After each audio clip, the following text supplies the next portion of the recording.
Your website is the hub for all of your marketing. You cannot afford to not get it right.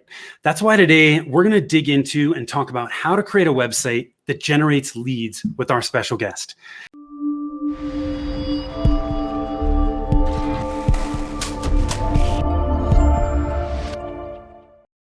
Hi, I'm Tim Fitzpatrick with Rialto Marketing, where we believe marketing shouldn't be difficult. All you need is the right plan. Thank you so much for taking the time to tune in. I am really excited to have with me today Bailey Canning from Inbound Web Development. Bailey, welcome, and thanks for taking the time, man. Hey, Tim. Thanks for having me. Appreciate it. Yeah, you bet, man. Gosh, it was probably 3 or 4 months ago now that I was on your podcast, and thank you for coming on and sharing your wisdom with us today. Yeah, no problem. Yeah, I thought we had a really good podcast discussion last time you were on my show, so looking forward to having another good one with you here today. Yeah, awesome. I love it. So just to get things kicked off, I want to get to know you a little bit better. What is your favorite place that you visited in the U.S.?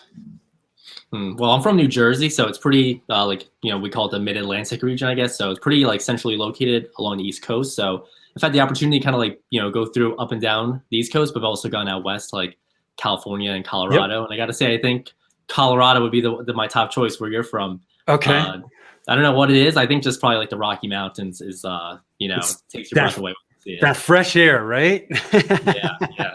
The fresh, thin air there. There are some beautiful spots in Colorado, that's for sure. So here, I'll tell you my top 3.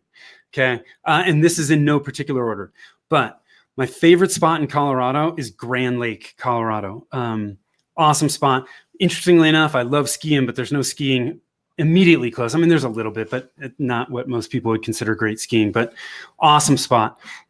My other 2 favorite spots, Hanalei Bay or Hanalei, which is in Kauai. Absolutely amazing. And Longboat Key in Florida. Have you ever been to Florida? Yeah, I've been to Florida twice, I believe. Okay. Longboat Key's on the west coast of Florida, near Sarasota. So it's on the Gulf side, just, the white sand beaches, super quiet. It was awesome spot. So there's plenty of awesome places to visit in the U.S. So we're very fortunate in that regard. So listen, tell us a little bit more about what you're doing, how you're helping businesses, a little bit more about you, and then we can kind of dig into this website stuff. Yeah, sure. So always trying to keep busy, always got a lot going on. I work full-time for a marketing agency in New Jersey called DSM. And then on the side, I do a lot of freelance web development, web design, digital marketing work as well. So always staying busy, but really trying to, the central things I focus on is digital marketing and how you can build a website that looks great, represents your brand well, and really is focused on your customers' core problems and how your business solves them. And then from there, once we have a website in place, how can we use digital marketing and paid traffic, all the different ways we can drive traffic to your website so we can, actually grow your business using your website. It's good. There's so many businesses I think that have a website, right? And it may look pretty, but it's not doing anything for them, which is a problem, right? So I think what we're going to dig into here today is going to really help people with that. So let's, without further ado, let's kind of jump into it. So as I mentioned in the beginning, I believe that outside of getting the fundamentals down with your marketing, understanding your target market, having great messaging for that target market, and having a plan in place, our websites are the most important marketing asset we have, because everything that we do is driving people back to that same spot. So what do small business owners need to know about their website in 2021? Yeah, it's a great question. I mean, we saw so much change last year with, the pandemic, of course, 2020. Yes. There were a lot of businesses that, previously had been reluctant to get online for whatever reason. Some, were doing fine before all this and figured, we really don't need it, even if it does make sense on paper. Yeah. But I think now a lot of businesses have really pivoted and been I think last year was kind of the line in the sand, there's no going back anymore. You really do need a website. And I don't think anyone's really denying that now. So I would say for 2021, there's really 2 main things, I think, relatively new items that people need to be aware of and have them on their calendar.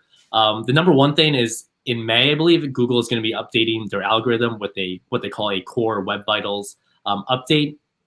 Long story short, basically they're going to be evaluating websites primarily on like speed going forward. And well, they've already been doing this. It's already been a ranking factor. Now it's really, really going to be one of the top ranking factors. So you want to make sure your website speed is good. There's a couple tools, whether it be Google has their own tool called Page Speed Insights. So people can just go there, type in their URL, and they'll get a score report based how Google's seen their website and how fast it is.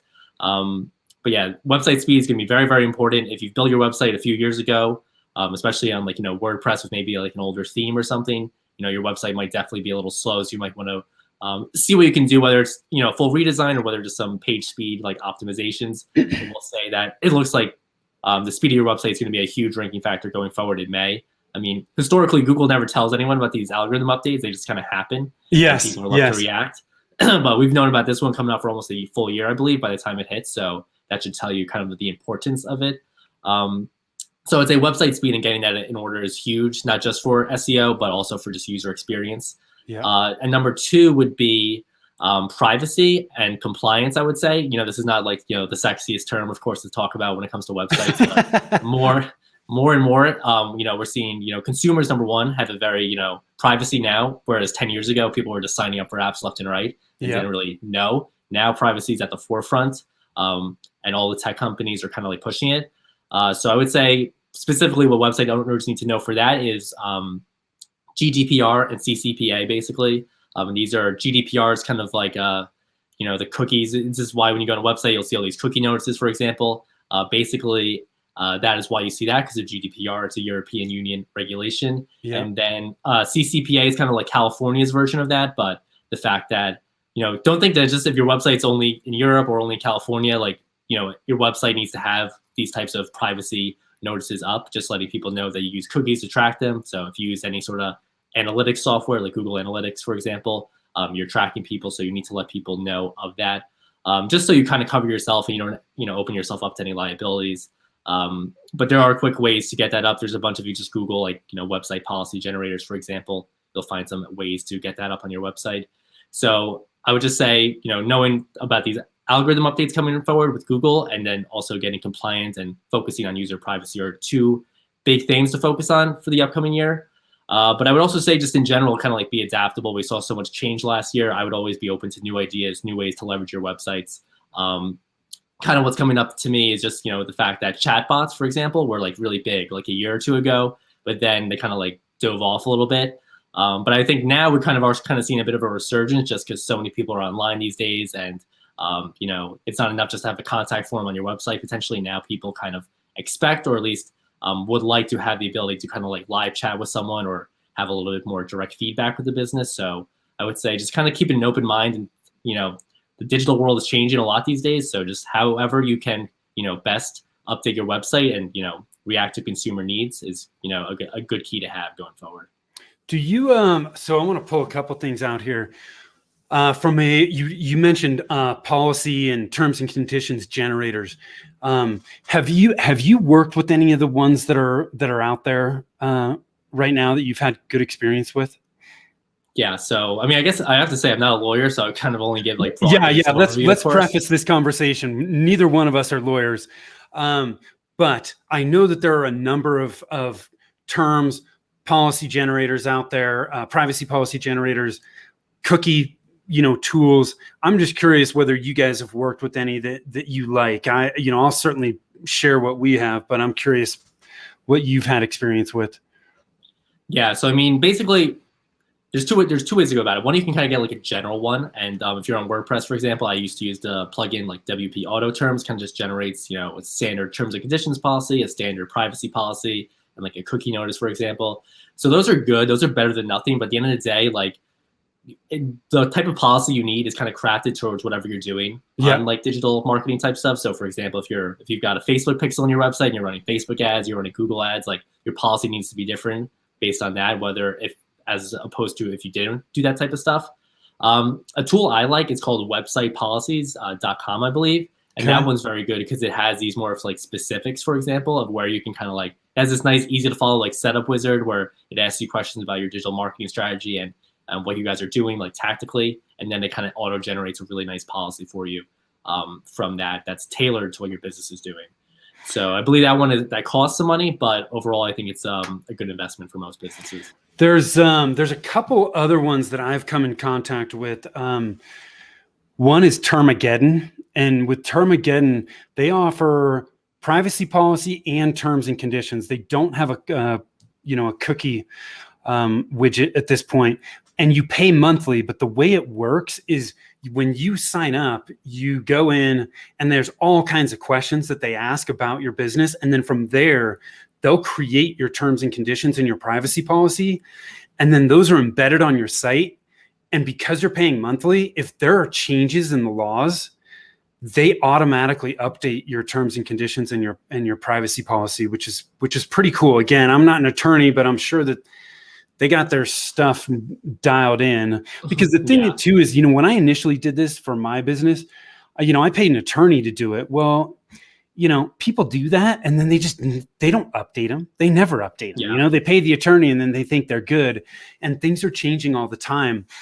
So companies like Termageddon, I think it's a pretty interesting offering for not a lot of money, to have some peace of mind that your privacy policy and your terms and conditions are up to date, and they're consistently up to date. The other one that I just looked at that I have not used yet, but I'm going to test it is, and I'm probably botching this, but I think it's Ayubenda. And with Ayubenda, they have terms and conditions, privacy policy, and they have the cookie notifications. So you're getting all of that in one. And again, you're paying monthly, but it's automatically updating, which is pretty cool. So there's a lot of resources out there. You can, like you said, you can go with the standard boilerplate. You can pay an attorney, or you can use, I kind of see in the middle, these services that are more ongoing, that are updating on a regular basis as needed. And you go from there and don't worry about it. Yeah, I agree. So you kind of touched on this a little bit. The next thing that we kind of wanted to lead into, which was, great, I've got my website up. Now, how do I leverage that website as a tool to generate leads? Because there's so many people that have websites and they're not generating leads for themselves. Yeah, so I think it kind of starts. So I have some tactics, but I think it kind of starts with like mindset. And a fun term we kind of like throw around at work is like build it and they will come. Does not apply to websites. No, pretty much. Yeah. So unfortunately, I mean, it's unfortunate because we spend so much time, so much energy trying to make these beautiful looking websites. But at the end of the day, it really is true that if you're not consistently updating it and consistently producing content, people are just not going to find it, because the way the Google algorithm works and the way, social media works is it's always looking for content. And if your website is not giving them content, then they're just not going to show your website. So I do believe you need to really have that kind of like, ingrained in your mindset, knowing that like, a great website is awesome. And it's really just the foundation of your marketing strategy online these days. So yeah, you just need to build off your website once you get it up. So I think, in the way of keeping it simple, like I know you and I both like, I think kind of you need to create content like we talked about, but I think it would come down to kind of two different type of categories of content. So I think one is attraction content, and this is how you're going to get people to engage with your brand. So I think whether that's, obviously you need to stay active on social media, and that's how you should distribute all your content. But in terms of attraction content, I think of things like blogs, I think of things like videos, I think of things like podcasts like this, for example, that are going to allow you to get found online. And then from there, you can, start to build relationships with people. You can start to educate and, provide helpful, valuable content towards business owners, and try to, sell yourself through helping. I think it's not just enough to create content ad nauseum and just, give. You also have to, ask for the sale at the end of the day. Yeah. And I think the best way then to do that is to focus on lead generation content. And that is simply just putting content behind some sort of what we call like, kind of like a paywall, but really just a form saying, hey, if you want to access this piece of content, just, leave your email and your name, and we'll send it right over to you. So content like that, honestly, doesn't need to be, way different than, the content you're already putting out to attract people. It should probably be a little bit more valuable, a little bit more in depth, maybe a little bit more tailored to whatever type of person you're trying to reach, whatever type of problem you're trying to help them solve. But even something just simple as like a PowerPoint and you giving like a screen share of like walking through something can be very valuable. But obviously I think like the go-to is what we call in the industry a lead magnet, which is just sort of like a PDF type of report. It could just simply be like a very long form blog post that you just put some extra attention and effort into to making this nice like PDF book report type of a thing. But at the end of the day, you really want to be asking people for their contact information and trying to make the sale that way. I think what a lot of business owners need to kind of understand is that you build a website and that's great, but it's not just that people come to your website, they think it looks great, and then they kind of just fill out the contact form and get in touch with you. They really want to be, you have to nurture, your prospects and your customers that come to your site. And I think people too often try to focus on making the sale as soon as they got them on their website. But what it really is you first want to kind of like make that micro sale. And that's what this kind of lead generation formula is first you want to get their name and their email. And then in this way, they're kind of raising their hands, saying, listen, I want to hear more from your business. And then from there, you can use several other tactics to kind of, continue to build a relationship and ultimately eventually close the sale. Yeah, I totally agree. I love what you're talking about.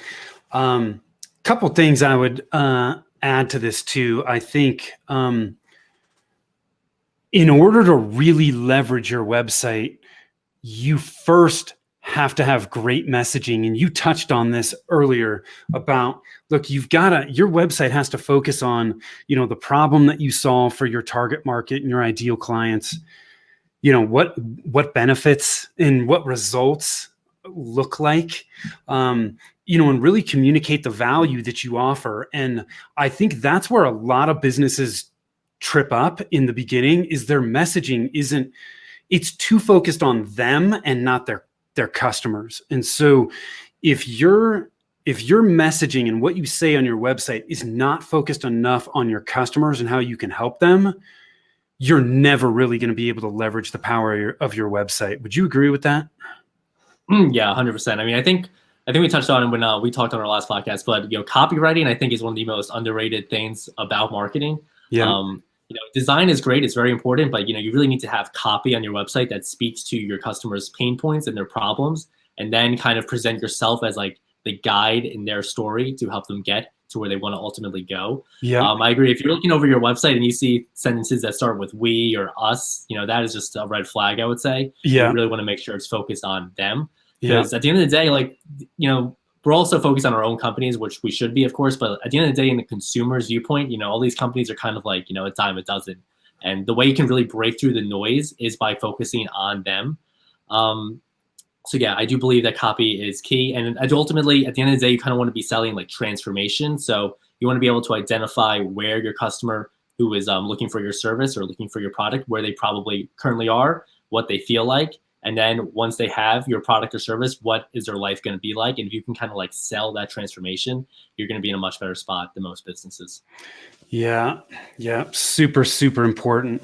So one of the things you touched on too is you've got this attraction content, right? That's helping people get to kind of know, like, and trust us. But at some point, we have to take more control of the situation, right? Which is why we're getting into that lead gen content to try and capture contact information, so that now we've been given permission to nurture those people. Usually it's via email, right? Indoctrinating them into what we do and helping them get to that next step so that they're ready to buy, which I think is really, really important. Do you have any good, lead magnet? I hate to use that but lead magnet ideas that you guys have seen work well with clients that might help people that are watching or listening? So it always comes down to, I think, what your customers' problems are and what they might find valuable. So it's very, case by case, of course. But, I think honestly, checklists are big. Short little how-to guides are big. Templates are big if that works for you potentially. Yeah. Swipe files of examples, for example, maybe if you're an interior decorator, here's 50 amazing modern interior design ideas, for example. So stuff like that can be really helpful. But I think the big thing to know is that people really don't need to it's not worth spending 2 or 3 months on something trying to make it perfect. It's better just to get something up, right? Just have a minimal viable product, and if it works out well, for example, maybe if you're do you think video is a very underutilized way for this type of lead magnet content to work, especially now with people so used to just seeing people's office background? It's never been easier just to create a video. So I do think video could be huge for this. You can kind of have like a pre-recorded webinar, for example, kind of works to your favor in that. But yeah, ultimately, I do think video is great. And, I alluded to it, but, a simple, you can test it out with a simple, like, screen share presentation. But if that works out well for you, maybe like, down the line, focus on creating like a whole like 1 hour like intro course, for example, video. And these can also be great with the lead magnets. They can be great because you're kind of pre-qualifying your potential clients, potential customers. So, and you want to disqualify people also because you don't want to work with everyone potentially. Some people aren't going to be a good fit for you. So you can pre-qualify people. And then once you talk to the people you actually want to talk to later on, they'll be much more informed about your business and how your process works. But then also along the way, you can disqualify people who are going to be a good fit anyway for your business. Yeah. I want to pull something out that you said because I think it's really important. Too many people think this has to be perfect. No, you gotta get it out there and test it and see how well it works. We don't have to overcomplicate these things. All the things that you touched on from a lead magnet standpoint can work. A lot of people are starting to use quizzes. People love quizzes because they're engaging and they're interactive. So quizzes can be really good. I love the on-demand, masterclass thing that you touched on, webinar, that type of thing can be really good. It can be, use the power of video, but it's an email video course, where you're emailing somebody a video for 5 days that walks them through. There's all kinds of ways you can do this. I think it's just a matter of testing it and seeing what works. And once it works, hey, if you want to make it better, then great, but don't spend 3 months trying to figure out a lead magnet. This is not rocket science. Yeah. So, and then one last piece of advice is just keep it like evergreen. So especially when you're first starting out, like making sure it's something that's very broad, that's always going to apply to your business. Because one of the clients we have, I know, for example, started doing this like 10 years ago, right before even when like blogging was first becoming a thing. Yeah. And, I was going through like the analytics the other day and I just saw there was like, thousands and thousands of downloads from just this one piece of content they put out like, a decade ago. So the best time to start is just right now with this and start, creating evergreen content that you can hopefully leverage for a long time. Yeah, I love it. So let's talk about traffic, which basically means visitors getting to people's websites. We've talked about, some of the changes that are coming with the Google algorithm update. We've talked about how to leverage website to generate leads. How do we start driving traffic to our site so that we can actually convert those leads? Yeah. So the traffic is really like the lifeblood of your kind of like your website and your whole digital marketing strategy. Like you have the best website in the world, but if no one's visiting it, like doesn't really even exist, quite frankly. Yeah. So that's kind of how you need to view it. But traffic really does not need to be super complicated. I don't know if you're too familiar with like Digital Marketer, but I've gone through a lot of their trainings and they always talk about, if you need traffic, you just got to go to the traffic store pretty much. And those traffic stores, at least the big four I would think of right off the bat, are Facebook and then Instagram, even though they own both, of course. Yeah. And then Google Ads, and YouTube, even though Google owns, both of those platforms also. But for most businesses, 90+%, those are going to be the two spots you really want to start when you're first going with some sort of paid traffic. And by paid traffic, we just mean, paying to run ads online. So those would be the places you really want to start with. Is there anything more specific you want to dive in with paid traffic? Yeah. No, I think most people, understand Google and Facebook are the primary places that most people go to first to pay for ads. I think they're good places to start. But they can also get expensive too, right? And so for people that are just starting out, do you have any other ideas about how they can start to generate traffic back to their site? Sure. So yeah, definitely expense is always one of the top things. But I don't think it needs to be too expensive. Of course, it kind of like depends on your industry, like what types of prices you're going to be paying for these types of ads. Yeah. But for like quick ways to get started and then to eventually maybe scale once you kind of see results and can prove ROI, I think for Facebook, number one, just a simple retargeting ad. And all that means is you put on what they call a pixel, which is just this little code on your website. You get it right from Facebook. And then it's able to track who comes to your website. And then later on, it ties their Facebook profile back to you. So then you can advertise to them later on, which I think is really good because I know like at least a lot of old school marketers always talked about how you needed to, have multiple messages to consumers. And it wasn't until like the 20th or 30th time that they heard your message that then they were going to like move forward and buy from you. Yeah. But I mean, there's just so many countless examples, at least in my personal life, where I've been on a website meaning to do something, buy something, and then didn't happen, got distracted, of course, and then a day later I'm on Facebook, I get an ad, and then I need to go do that thing. Yeah. So I think that's a super huge way, and usually doesn't need to be too expensive. I mean, oftentimes we just start with like $1 a day, and then we just run ads for $1 a day to those audiences who have already visited our website. So that's really good. If you don't think Facebook is a good spot, and then it depends, there's lots of pros and cons between Facebook and Google, even though they're both great places to start. Google's really good because you can target people who are searching specifically for things related to your business. And then, so one, you already know they're qualified, as opposed to Facebook or Instagram, which is a little harder to prove sometimes. Yeah. And then two, it runs on a cost per click model. So you only pay when someone actually clicks on your ads. So that's also good. You're always getting, at least something for what you're paying there. But then to take it a step further, I would kind of, if you're a little cost conscious and want to make your budget go as far as it can, I would combine what I just talked about earlier with like Facebook retargeting and do that to people who are clicking on those Google ads. Because this is essentially, they're raising their hand and already saying, for example, if you're like an IT company and you're selling IT services, it could be a little expensive. But if you know that someone in your area is, Googling for, how to hire a managed IT service provider, for example, and they clicked on that ad, you have a pretty good idea that they're probably pretty interested in hiring someone like you. Yeah. So with Google, it's obviously hard to, hit them again with an ad because, they'd have to be Googling again for it. But with Facebook, you can just retarget them. And because you'll be targeting such a small audience, you can keep costs down again that way. So I think, finding creative little ways like that to kind of just combine ads and retarget really is key for kind of keeping your costs down. How long do you guys typically retarget somebody for, right? So I visited your website.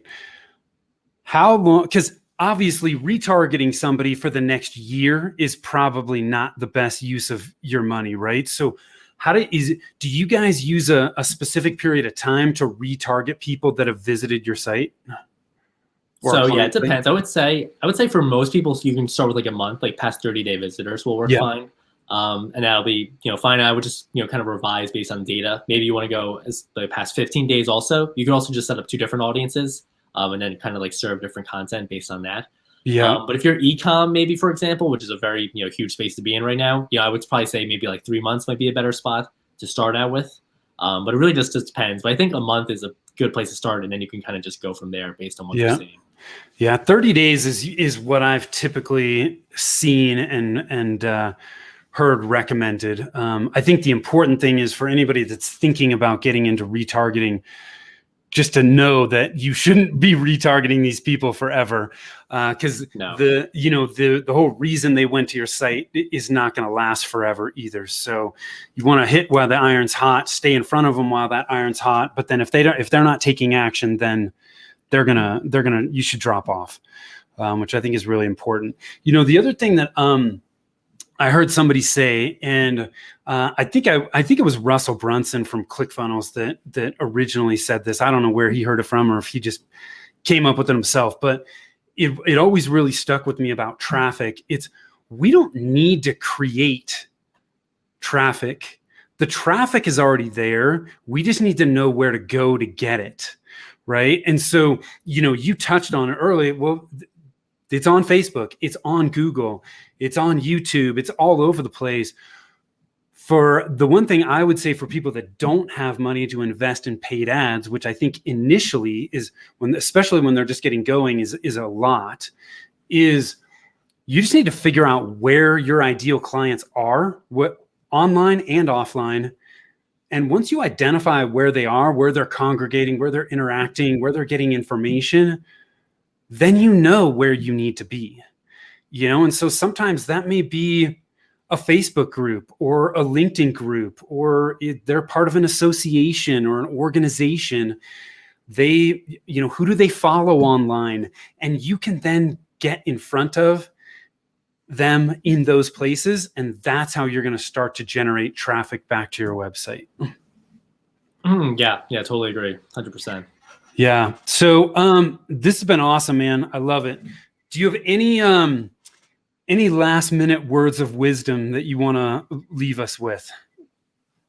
Well, I don't know. I think kind of like to your point earlier is just like it's better to get started with something as opposed to nothing and spending all day or multiple weeks or months trying to come up with the perfect type of offer. Yep. I mean, digital marketing, it's so funny. Like some of the things we think will work great just completely fall in their face, and then there's some things we just do really quickly that we are just kind of like it's a Hail Mary or we got to get something up. Ends up doing really, really well. So I mean, I think at the end of the day, you really just gotta just test and see what happens. Don't worry about being perfect, but just get something up. And I think you'll have a lot better to show for it than as opposed to having nothing. So that's what I would say. And, just keep it simple also. It doesn't have to be super complicated. I think once you get like kind of like a system down and get more comfortable with it, then you can scale. But at first, just keep it simple and, be open to new ideas. I think you'll have some success. I love it, man. So don't worry about being perfect. Just take imperfect action. Your actions are never going to be perfect. Take the action and learn from it and then make those course corrections. So that's fantastic advice, Bailey. Where can people learn more about you, man? You've dropped a ton of value here. I certainly appreciate it. Where can people go to find out more? Yeah, I appreciate it. If you want to learn more about me, you can check out my business website, inboundwebdevelopment.com. I also have a podcast called Business Talks where I kind of talk about these types of things, usually bi-monthly with a few different episodes. So yeah, if you're interested, check out those 2 different resources. Awesome. If you want to get more about Bailey, head on over there, inboundwebdevelopment.com. Bailey, I really appreciate you taking the time today. For those that are watching, listening, thank you for tuning in. Again, I am Tim Fitzpatrick with Rialto Marketing. If you want to gain clarity on where to focus your marketing efforts right now to get the best return, pop on over to our website at rialtomarketing.com. That's RIALTO marketing.com. Click on the Get a Free Consultation button. Guarantee you'll get a ton of value from it and walk away having some clarity on where you need to focus your efforts right now. So thank you so much. Till next time, take care.